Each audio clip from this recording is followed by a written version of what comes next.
المدرج العرباوي يحتفل على طريقته الخاصة هذه المرة في الوقت الأخير من زمن شوط المباراة الأول. بشماله سددها بدون تردد هذا النجم الذي يعول عليه كثيرا في هذه المباراة بالنسبة للجمهور العرباوي بتسديد. لاحظ الاستلام، لاحظ الدوران، لاحظ التسديدة القوية اللي جاءت بإتقان. هذه المرة فريقها يضع العربي في المقدمة، ارتطمت في القائم الأيمن وبالتالي سكنت الشباك، سكنت شباك الفحيحين. هدف مقابل لا شيء. كما ذكرت بأن نتيجة التعادل السلبي لم تكن حاضرة في تاريخ لقاءات الفريقين. الأهداف تأتي الآن في الوقت الأخير من هذه المرة أيضا من تسديدة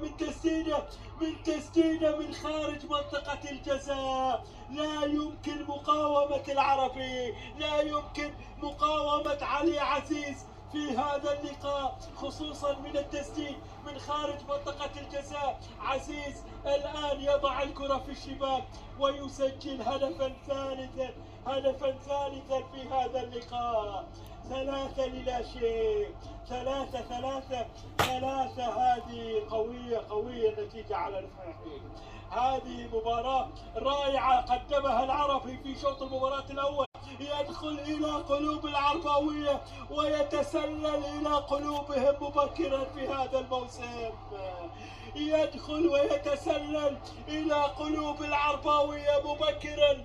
جوليان أنغوي يسجل هدفا عرباويا ثانيا. ما زال العربي هو العربي، هو الهيبة، هو التاريخ، صاحب الهيبة والتاريخ. يسجل هدفا ثانيا. لاحظ المراوغة، لاحظ التسديدة والكرة تسكن الشباك. يا جوليان أنغوي بلمسة يا سلام. هدفين مقابل